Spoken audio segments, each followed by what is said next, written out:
Off. All right, I'll ring the bell here. Welcome to the Bloomington Rotary Club's weekly celebration of service for May 11th, 2021. I'm your current president, Ashley Wesley. Thank you for being here. Please show the flag for 15 seconds of respectful silence. We ask that you remain on mute and take this time to personally reflect.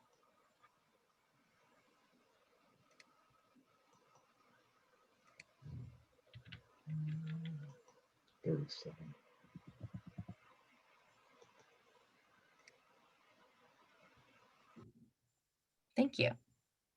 And now I'd like to introduce Sandy Keller, who will be offering our reflection today. Hello, Bloomington Rotary. I didn't think I was going to be able to connect because my computer decided to update just before the meeting. So I apologize for signing in really late.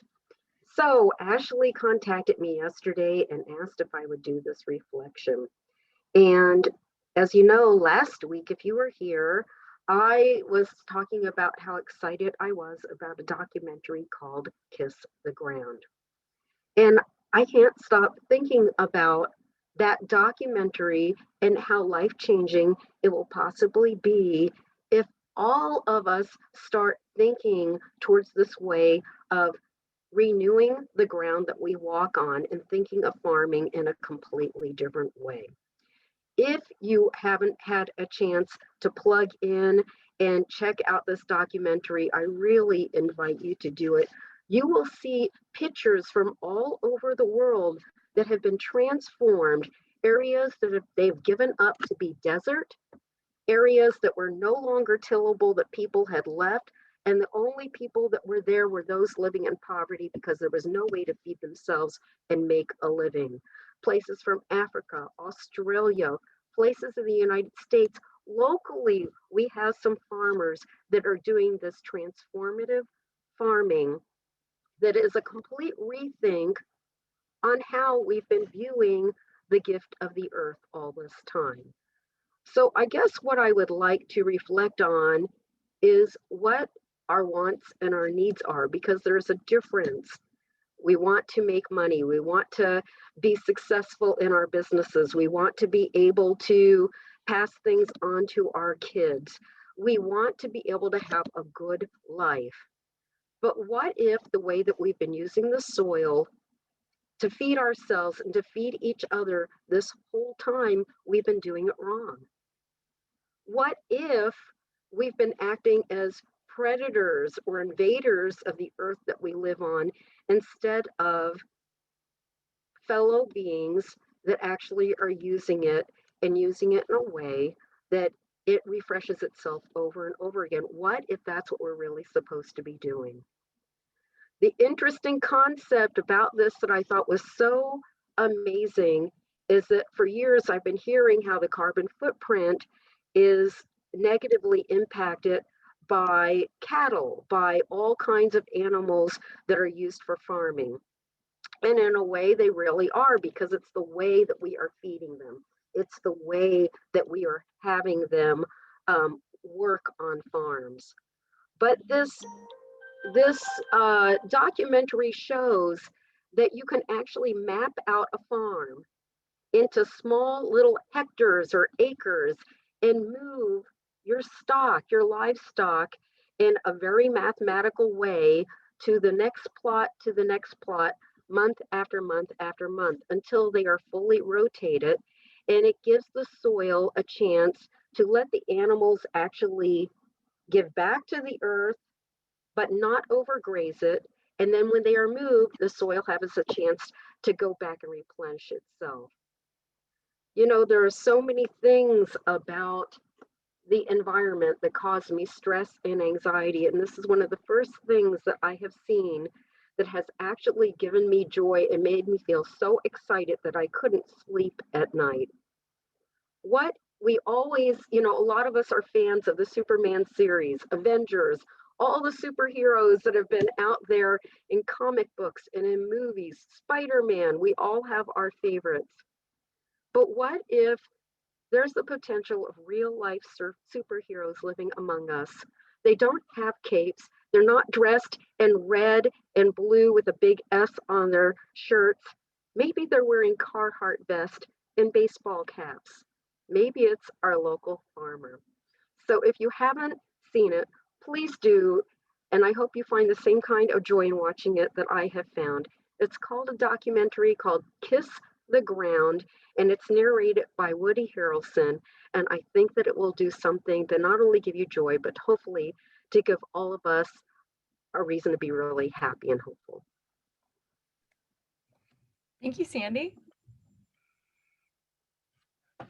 All right, welcome to our guest today. Jim Bright, would you like to welcome your guest? Thank you, President Ashley. I'm pleased to have with me today a couple of fellow press club members here locally, and that is Randy West, a Hall of Fame journalist and former editor of the Cordon Democrat. Randy, so good to have you with us. And also with us today, a fellow IU alum and press club member from Columbus, Indiana, joining us, Kate Millman, who also happens to be a friend of Hank Walter. So Kate, it's terrific to have you with us here as well, too. Thank you so much and welcome. We hope that you'll join us again. And Aaron Brewington, would you introduce your guest today? Yes, thank you, President Ashley. My guest is Miles Flynn. He is a former newspaper editor for the Times Mail, the Paleo News Republican, and the Springs Valley Herald. And currently he is working with Radius, and he's building a publication from the ground up called the Southern Indiana Business Report. And he's very interested in this talk, and I'm glad he could make it. Welcome, Miles. We're happy to have you. Thank you. And President Ashley, also with us today is Marcus Devereaux, who is the assistant principal at Bloomington High School North. So welcome to you, Marcus. And soon to be an official member of our club. All right. Thanks to our producers, Natalie Blaze, Michael Shermis, Sally Gaskell, and Aaron Davis for making everything run smoothly. And our roundabout reporter is Bob Salzberg. Birthdays to celebrate, we have one. Marcus Whited is May 17th, and membership anniversaries, Alon Barker and Dave Meyer, both with 7 years in our club. Thank you so much for being a part of the Rotary family. We have a few announcements. Our own Teachers Warehouse is having a fundraiser on Thursday, May 20th. The delicious and generous Avers Pizza is donating back 20% of delivery and pickup orders to support the Teachers Warehouse. Please come and join them and eat, and you'll have the support of the organization and some delicious pizza. There is an RSVP we'll put in the roundabout. And if you'd like, they just need to know a rough amount of how many pizzas to prep. So they'd love to have you come and support them. That is, again, on Thursday, May 20th. And an announcement about one of our own, Liz Feidel. Liz Feidel will be retiring at the end of this month from United Way, and I will share a brief write-up from the United Way that was recently featured in a publication. I'm happy to have been a part of continuing to expand the work and focus United Way does in the community, Liz said as she reflected on her career with the United Way of Monroe County. After nearly 20 years as the AFL-CIO Community Service Liaison, she is retiring. During the time, she has been dedicated advocate and supporter of workers in Monroe, Bartholomew, Brown, Greene, Lawrence, and Owen counties. Liz first became involved with United Way when she led a workplace United Way fundraising drive for the Indiana University Department of Religious Studies in the mid-'80s. It was at this department where Liz became involved with labor organizing when she and colleagues formed a union for the support staff of IU. The Communications Workers of America Local 4818, formerly Local 4730, took 3 years of organizing, where Liz served on the organizing committee before it won recognition in 1993. Liz then was a staff representative for 9 years and helped bargain 10 contracts.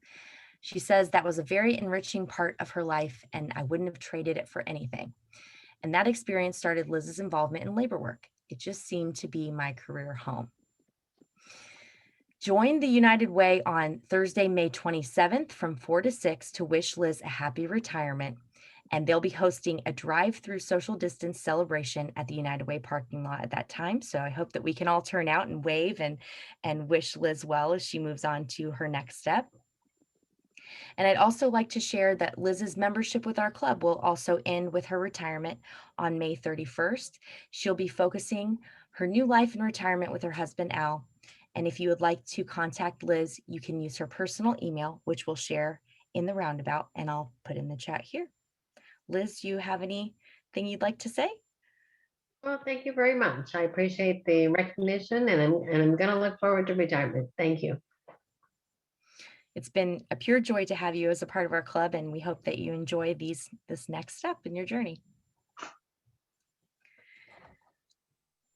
All right. So, anyone have any happy dollars to share before we jump into our program?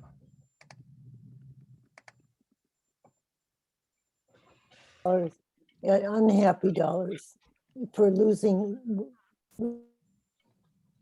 Charlotte, you went mute. That's a good thing. No. Can you hear me now? Yes, we can. Okay. I'd like to put in 10 unhappy dollars for losing Liz from the Rotary, but happy dollars for her and a new life. I wish her well.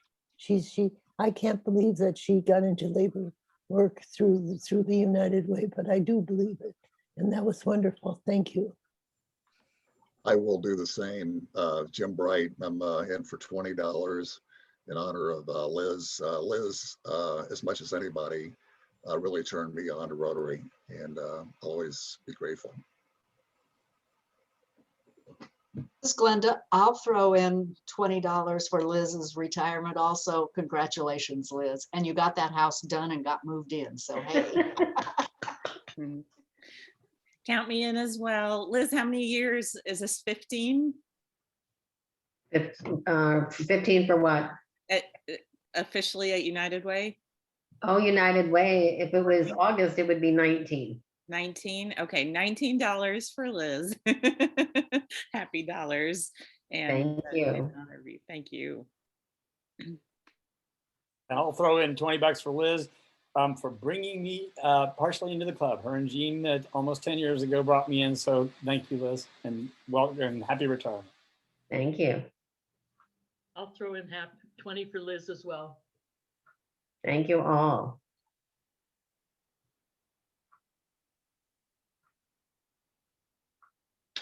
I will put $20 for Liz. Liz and I, we go back many, many years when our kids were little, attending the Montessori school. Put that aside, Liz's service with the United Way has been exceptional, and she is a good example for all of us to do good for our communities. Thank you, Liz. It's been a pleasure to be involved with many of you over the years in this club and many other areas of the community. It's been a real treat. And I'll throw in $20 and we'll miss meeting up with Liz at various parking lots to pass on various materials. Maybe the officials list. Yes. And I'm on board for 20 as well. Oh. Liz and I go way back, and I'm going to miss you, but hopefully maybe we can do lunches. Yeah. Yeah. So congratulations.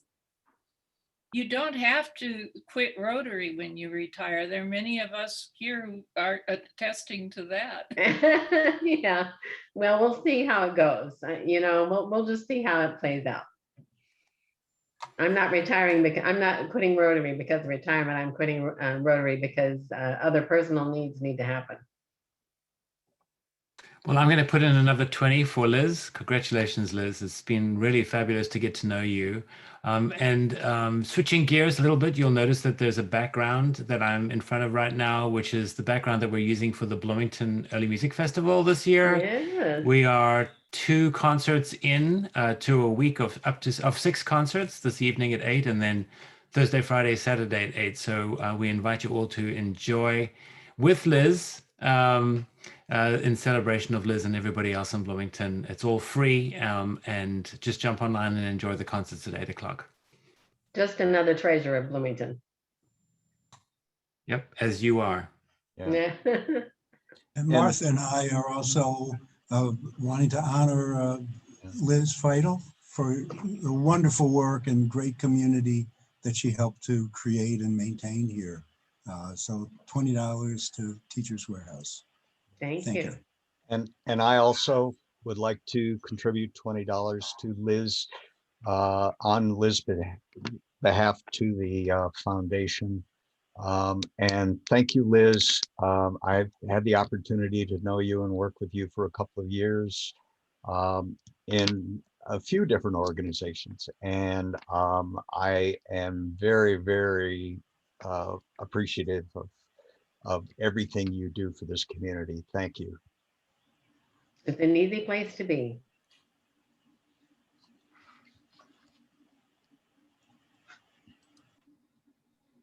Any other happy dollars to share before we, Randy, you're muted.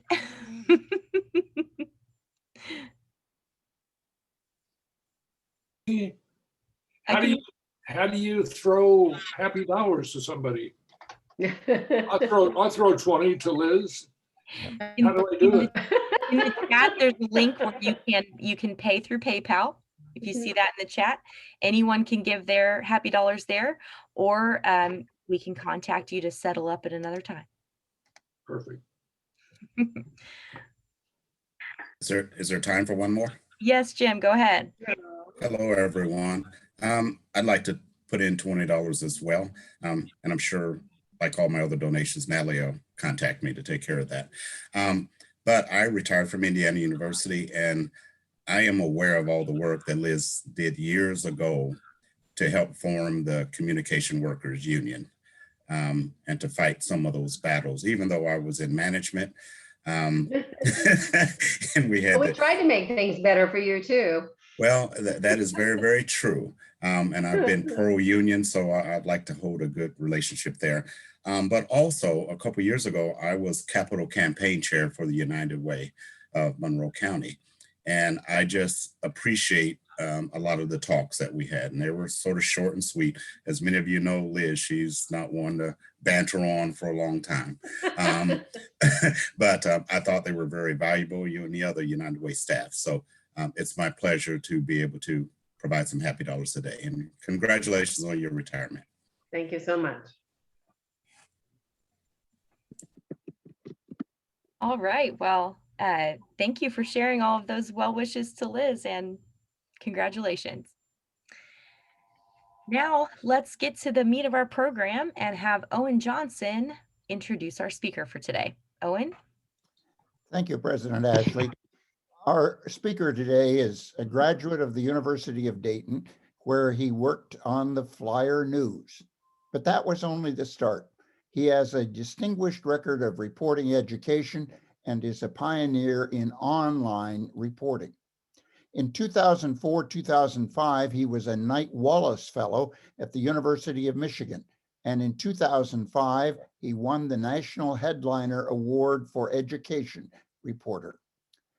When he came back to the Daily News after his sojourn at Michigan, he started his blog called Get on the Bus, which was just the third mainstream media education blog at the time. It has won state and national awards. He also won awards for journalism reporting at the Indianapolis Star, and he served as president of the National Education Writers Association from 2013 to 2017. He joined Chalkbeat in 2013 as the founding bureau chief of Chalkbeat, Indiana, where he now serves as Deputy Revenue Officer, leading development work at Chalkbeat's 8 sites. Please join me in giving a warm Rotary welcome to Scott Elliott. Scott? Thank you, Owen. I appreciate your kind words, and it's also just want to say it's a little intimidating to be here in a room with Journalism Hall of Famers, and it sounds like quite a few people with quite a long track record in journalism have joined. So thank you all for your interest. I'm going to try to share my screen here and see if we can get this working. Okay, did that work? Can you guys see the screen? Okay, great. All right. All right, so I'm going to start by just talking a little bit about Chalkbeat, and so you know what we are and what we do and sort of where we came from. And then I'm going to transition to the bigger question I think a lot of people have on their mind, which is, you know, where are things headed for journalism going forward? Okay, so just quickly, our mission is about reporting on policy and practice in education. And what's different about us and the way we think about journalism is there's intention. The intention is to inform decisions made around education for children. Our sort of theory of change is that good information at a timely moment when decisions are made hopefully will lead to better decisions, which will lead to better outcomes for kids. And our reporting is very much focused on low-income communities because we think that's where this dynamic can have the greatest impact for children. So Chalkbeat, we're in 8 locations around the country, and here's where they are on the screen, and here's some basic information about us. The quick backstory on the organization: our founder is quite a dynamic prodigy. When I first met her, she was in her mid-20s. She was a Harvard grad. She had been laid off by the New York Sun when it folded in New York City, and was trying to figure out how to keep reporting on education in New York. And through a friend, she got connected to a philanthropist who was supporting some reporting in the city on, of all things, transportation, like the subway system and such, and persuaded him to give her a grant so that she could create an online site to write about education. And ultimately, she built that site into a 4-person team covering education in New York City. At the same time, there was a guy named Alan Gottlieb, quite the opposite. He was had a long career in journalism. I mean, Alan's career is crazy. Like, he started out covering the Sandinista War for the Denver Post, like different times. But he had retired from, or not really retired, he left the Denver Post and went to work as a program officer at a foundation in Denver. And then after the Rocky Mountain News closed and they were down to 1 newspaper and the newspaper started to really decline, on about the same time frame that Elizabeth was starting up in New York, he persuaded folks at his foundation to grant some money to hire some laid off journalists to write about education in Colorado, which eventually morphed into a similar kind of setup, a 4-person team that he led covering education in the state. So the 3 of us connected when I was involved with Education Writers Association, and I moderated a panel way back, a panel about the future of journalism and nonprofit news organizations, and the 2 of them were on the panel and I moderated. So afterwards, that led to them realizing, having this sort of eureka moment, primarily from Elizabeth, that, you know, both of them were being asked all the time, could you bring your model to our city? And they would just say no. They were trying not to go broke where they were. And they realized that together they could form a network and they could create economies of scale and efficiencies that might actually make it cheaper to bring this model to other places. So that's what the genesis of Chalkbeat was. So today, we're actually the 3rd largest nonprofit news organization in the country by size. We are traditional news, so that means we're independent and nonpartisan. As I think I mentioned this before, our objective is get good information before decision makers when they're making decisions. And because we're a traditional news organization, we do not have policy preferences. We are agnostic about what the decisions would be, what should be. We simply try to hold the decision makers accountable when they make decisions. So a little more about me, and you heard some of this from Owen's introduction. Thank you, Owen. I mean, I was a newspaper reporter my whole career. I mostly in Ohio, and then I came to the Indianapolis Star in 2011. It was a great gig at the Star for the first couple of years I was there, especially. I mean, they sort of cut me loose to write about education reform, which is what my expertise area was. If some of you probably remember, 2011 was the session where we got expanded. We got the voucher program for the first time, expanded charter schools, limits on teachers' unions. I mean, there was like a half dozen major education reforms that occurred in that legislative session. So there was quite a lot for me to do. And the Star was a great place to write about education. They put the stories on the front page. They were very, they very much prioritized it. But even after a couple of years there, I could just see where traditional newspapers were headed. Like more and more, the coverage was teacher sex scandal of the day, or like the shooting that happened near the school, or I'd be pulled off education to cover some other story of the day. And I just was really worried about whether I was going to continue to be able to do what I wanted to do, the kind of journalism I thought that was important. So this is about the time I learned that Elizabeth and Alan were starting up Chalkbeat. And so, and with the goal of bringing it to other places. So I said to Elizabeth, I'm like, hey, how about Indiana? And she said, well, why? Like, I don't know anything about Indiana. What is Indiana a good place for education news? Is it interesting? Like, is there a philanthropic community that cares about education? And I was like, yeah, yes. Like, I think we're a good fit. So she said, okay, well, I'll come to Indianapolis. Like, can you set me up some meetings with folks at foundations? So the two of us went and we talked to folks, and we originally raised just enough money to hire me and get started. And then I was able to build the team up to a 3-person team, and I led the journalism. I was the bureau chief for the first 3 years. Then after about 3 years, Elizabeth came to me and said, I really need help doing the development work. Like, what do you think about leaving the bureau chief job and helping me as a face of the organization doing fundraising? To which I said, I have no idea how to do that. Like, I'm a reporter only. Like, what do I know? And her answer was, what we need is people to tell people why we need journalism. And I know you can do that, because that's what we did in Indiana. Like, we went to people and we told them why we needed this and why it would be good for the community, and people believed us and they invested in us, and that's what we need. So that's what got me over to the job I'm in now. And now I oversee all of our local fundraising in each of our 8 communities. There are also people in the organization who fundraise from the large national philanthropic organizations that fund our network structure. So let's talk a little bit about the problem. So systems and markets, and education these days is both systems and markets. So it's very much systems, traditional school systems, et cetera. And then especially in places like Indiana, there's all kinds of market-driven effects in education now. And any market and any system needs good information to function properly. So with diminished traditional media and fewer trusted independent news sources, you have places that are full-on news deserts, where there's literally no longer newspaper. We were talking just prior to the meeting about working at papers that just don't exist anymore. And then even in places where they still have news, it's diminished to the point where there's a big gap in coverage, particularly of public interest issues, less so of topics that are still commercially viable, things that you can sell ads around, like politics, sports, business, even things like restaurant news. Like, why did newspapers start having like beer and wine coverage? Well, you can sell ads around that. Here's what we try to do.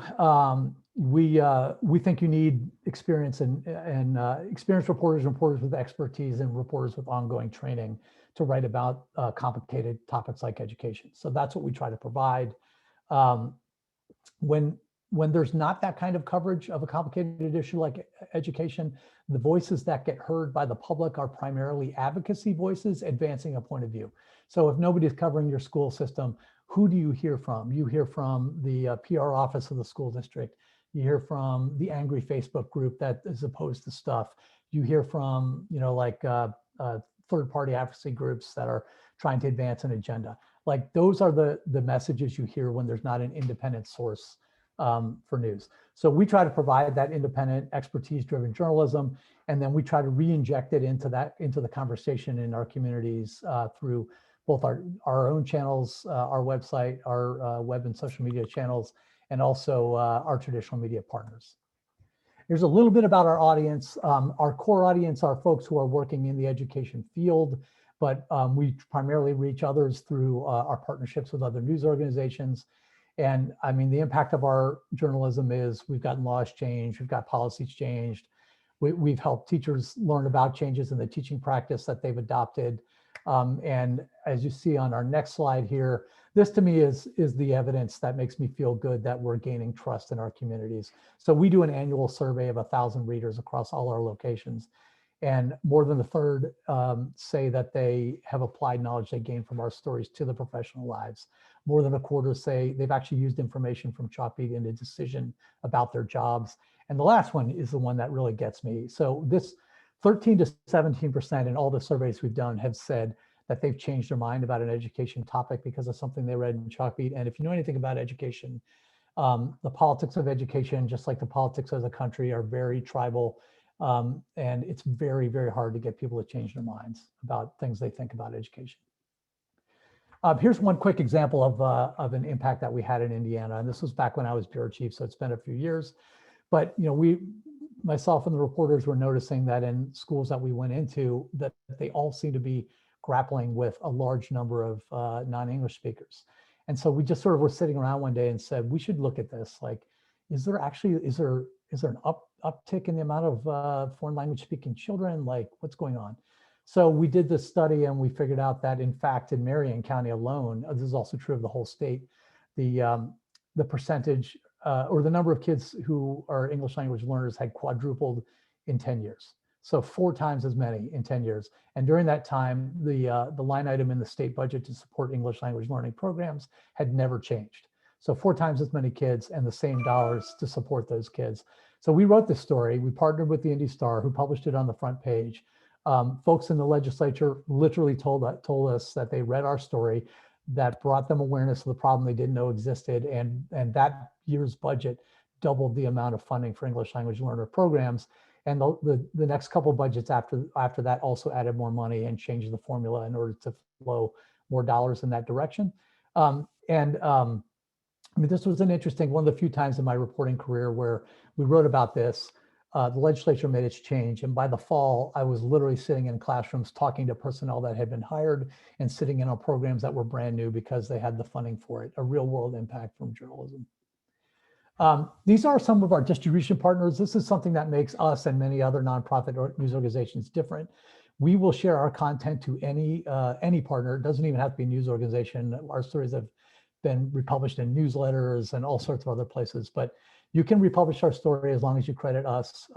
We typically have partners in all of our markets like this: major metro papers, ethnic media news organizations, business newspapers, public radio and TV, even sometimes like neighborhood news organizations, that sort of thing.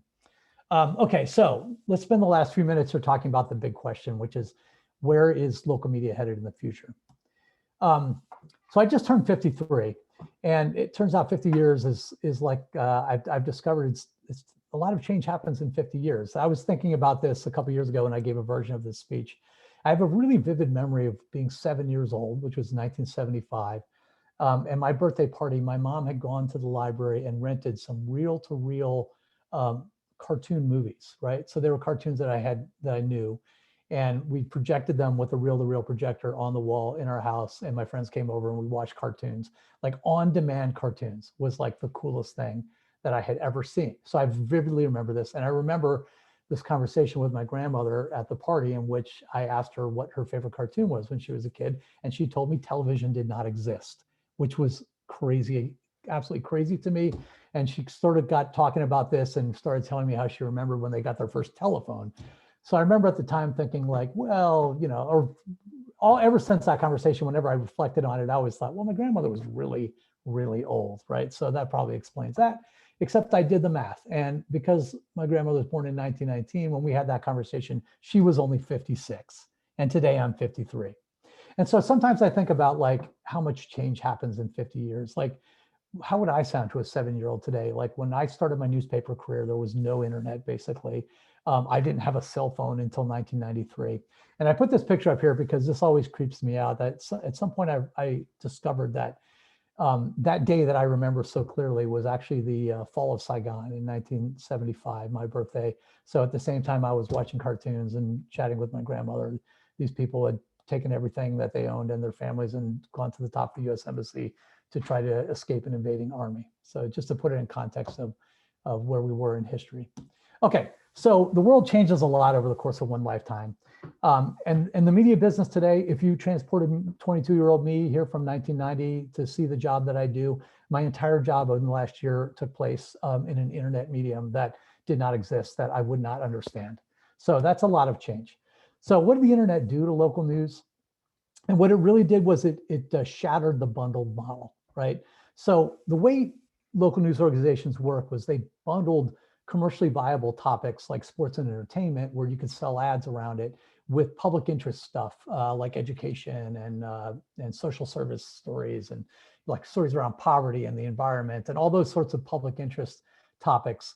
We were able to afford to do those because we subsidized those with money that was really built around other parts of the business, other parts of the news organization. So the internet shattered that. There were ways for advertisers to get their customers without going through a bundled model, and instead they went through new niche businesses. So what was left behind was like a real crisis in civic news, and for the communities that were left with diminished news products. So what we know about the future, these are the things I think we know. We know news organizations are going to have to be different. They're not going to look like they did in the past. We know print products are not going to last. The business model is broken. It is not going to come back. The advertising supported model is a thing of the past. People sometimes ask me like, yeah, but I pay for subscriptions. Why can't it just be subscriptions? Well, subscriptions were like this much of the revenue and advertising was like this much. So that model doesn't work anymore.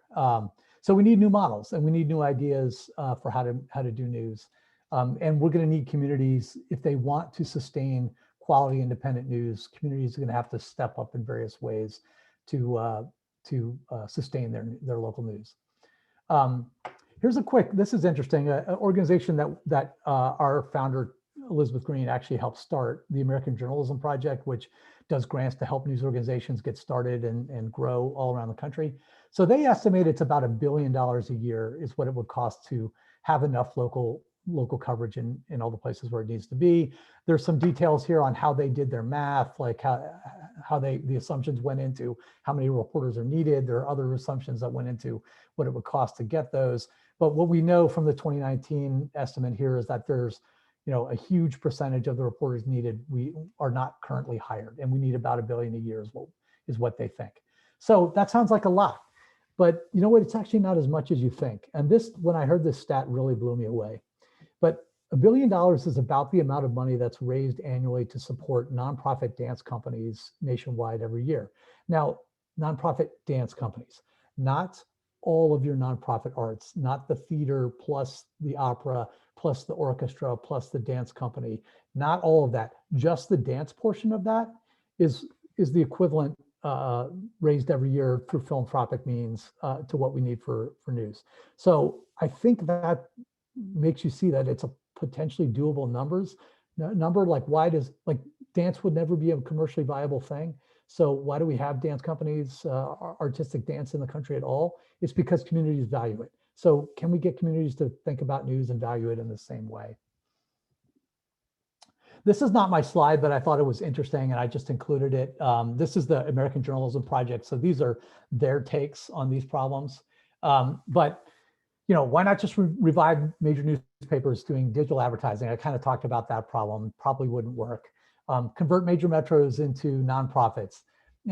There's a reason why none of the horse and buggy companies became car companies. Like, you actually need a totally different expertise to build a car than you need to build the predecessor vehicle. Digitally native for-profit startups. There's a lot of answers to this question, but like, this has not worked. 10 years ago, there were a bunch of for-profit news startups that looked really promising, and they've mostly gone under, been merged, or have been diminished in some way. It doesn't seem like that's the solution. So this is our approach and the approach that we see emerging in other business models. But it's sort of a third revenue strategy where you're asking your audience for contribution either by membership or by subscriptions. There's corporate sponsorships, or what you might think of as traditional advertising, and then there's philanthropy. Our pie looks very heavy on philanthropy, and those small other pieces are smaller.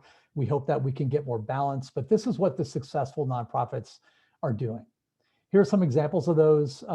So the Texas Tribune is an example of a place-based news organization. They have 45 reporters covering Texas, based in Austin. It's a very large single site kind of thing. ProPublica, which is an investigative news organization. They tend to do their stories with big national partners. They have sometimes done local partnerships as well. And then there's us, we're the single subject network. That's our approach. So these are just examples of people have experimented with ideas and they've had some level of success in the nonprofit sector. And then just to get toward the end here, so traditional newspaper was one city and multiple topic. And then our approach, which you can see, there are others like us, for-profit and nonprofit, is one topic in multiple cities. So it's sort of a different solution to the same sort of problem. And oops, there's my timer telling me it's been 20 minutes. So my last slide here is just, so what do we do? Here's some suggestions I have. One is like in your community, you should be starting this conversation, like local media, business, community leaders, philanthropy. People should be getting in a room and talking about like, what do we have? What can be saved? How can the good things we have in terms of local media be preserved and supported? What new ideas need to be incubated? Are there creative people around, like in a university town like Bloomington? Are there really smart, like Elizabeth Green was 25 when I met her and she started what became Chalkbeat. Like you have one of the best media schools in the country. Like, is there a 22 or 23-year-old coming out of IU that's worth investing in? Can you build partnerships among local media so everyone doesn't write the same story and people kind of pick lanes of reduced inefficiency? And finally, when there are gaps, can you bring other solutions like Chalkbeat's one to town to try to fill those gaps? And that's the end. So I will stop share and take your questions.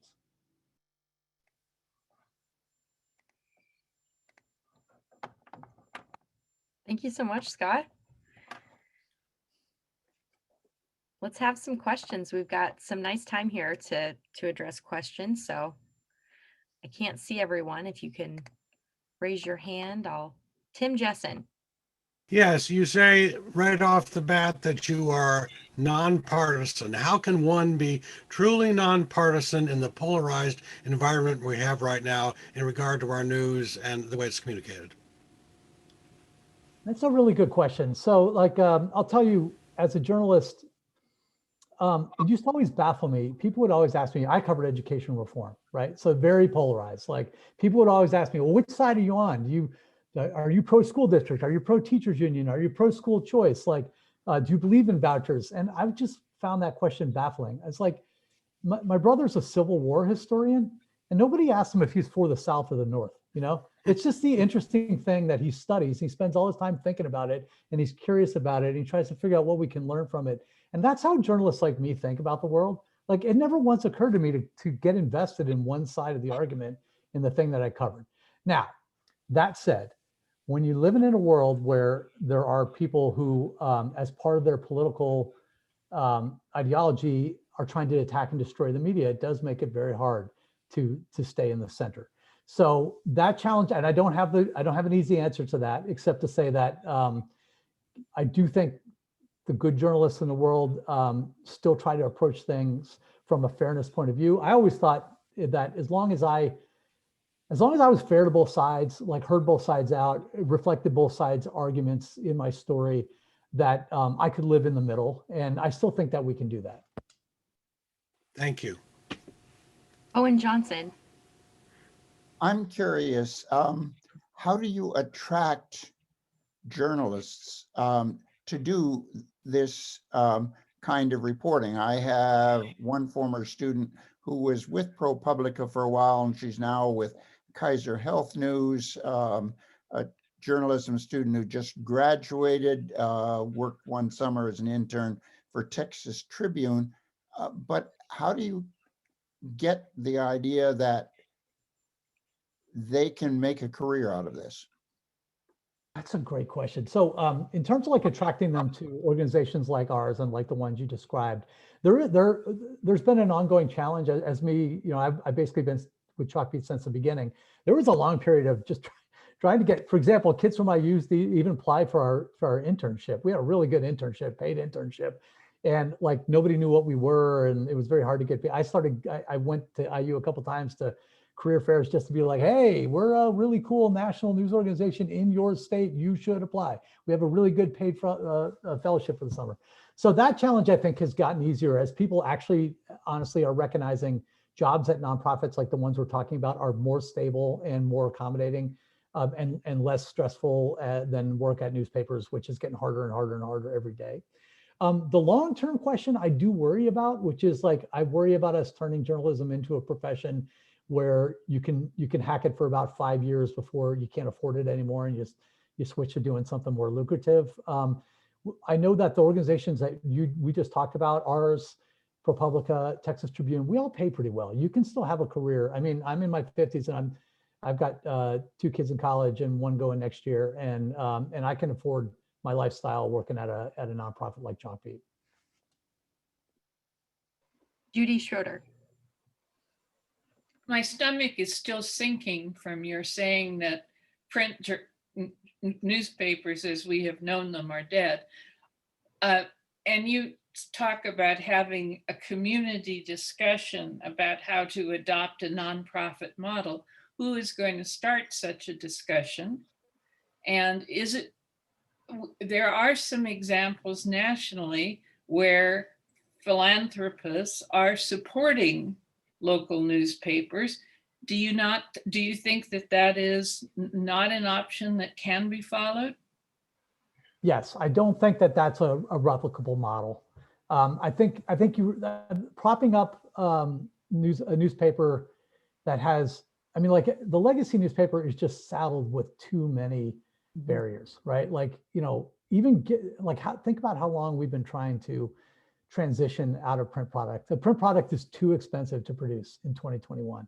Like, it's crazy. It's crazy that anybody's still doing a print product, but we're trapped in it because there's still a lot of revenue there. Still, for a newspaper, the majority of the revenue by far is the advertising that they get from their print product, right?